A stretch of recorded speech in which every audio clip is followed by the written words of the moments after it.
Okay guys, welcome back. Okay, so now this is all of the, I'll say, armor pieces that I needed to acquire, especially for me to feel comfortable when I first came back.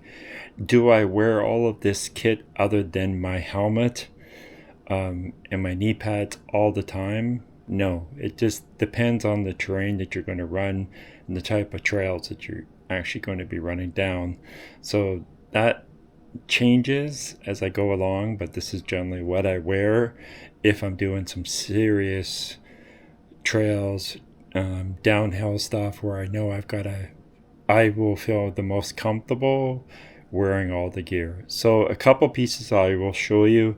I've already showed you in a previous video, but this is generally the kit that I use to suit myself up to protect myself.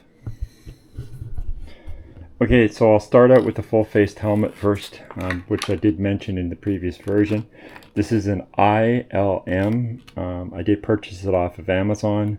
They came with some pretty good recommendations, as well as one of the viewers that reviewed it actually said it literally saved one of their kids' life when they came off the bike and ended up end over or something.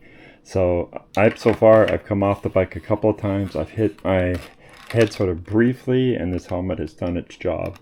I just recently took off the front guard that used to be for a GoPro mounting and replaced it with an Action 4 mounting. So I just did that. It's been comfortable. It can get a little hot during the summer, but I think all of the full-faced helmets pretty much will do the same thing. Okay. Second helmet I use for sort of as my daily driver. It's a Smith helmet, payroll helmet. Really good helmet. Absolutely love it. I've even, first couple of rides I did with the helmet, I ended up going end over end. Nothing major, just into a pile of leaves, but helmet did its job, protected my head, other than a little tiny dent that I put into it myself, probably hitting something when I went over. The helmet served me really well. I like the fact that that it has the liner that you can take out and wash, put it back in. Straps are really good. I just recently removed the mount for my GoPro and put on my Action 4 mounting for it, so it works out really well. I'm looking forward to really testing this helmet as well as my full-faced helmet once the weather gets a little bit better here in BC. We've got a lot of rain, so it seems like the kit just gets absolutely filthy. Alright, so I'll go on to the other pieces that I do wear. As for shin guards, that I thought was just something I needed to protect myself, and I probably had ridden literally like 2 weeks, and I switched to my Diamondback. I was riding a different thing, and I had replaced the old, like the pedals that came with it, stock pedals, to put it, the pedals I had showed you previously, and I ended up whacking myself very lightly with the spikes on the flats, and it hurt like hell. So I went out, came back home, scoured Amazon to see if I could find something that was within a reasonable price for a pair of shin guards that I'm not always going to wear. I ended up just finding a really good cheap pair that actually are for soccer or football, whichever your terminology. And they seem to be great. They're breathable, they work great, so obviously if you can run around in the field and play soccer with them, they're good enough for mountain biking. So they've been great, so that's what I purchased. They were fairly cheap too because of what it does. Of course, I mentioned elbow pads. For me, just starting out, I felt that it was great. And I've actually have clipped my elbows a couple times on branches and stuff when you're riding down through the trails. So I thought it was a good idea. I just picked these up. They were fairly cheap on Amazon.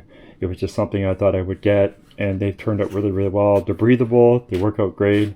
This product seems to come up an awful lot for people that buy sort of body armor that's light and versatile. So it was a pretty good one. So far, they've served me really well. So it's something else you may want to purchase, especially if you're coming back as a new rider. I just recently purchased this, which is a chest armor. I've just started going down more downhill trails, more enduro trails, and as well as certain places, certain trails, certain parks that we ride here in BC. You require a chest piece like a chest armor, some kind of a plate. So they will not let you ride down it without one of them. So this is what I purchased. Simple front and back. It protects me well. I haven't had hit anything other than like sticks and branches and that kind of stuff riding through. So far it served me well. I've not had an issue with it. These are the knee pads that I actually use. They're really great. I actually saw one of the riders, which is no longer with GMBN, Blake, and he was riding around with these, and they look very comfortable, and he had recommended a really good knee pad, and so I saw him riding with them. They had a link for me to actually be able to order and download them. They were on Amazon. Whether they're still there, I don't know, but this was definitely a good purchase. Alright, that's all my body armor, guys. Thanks.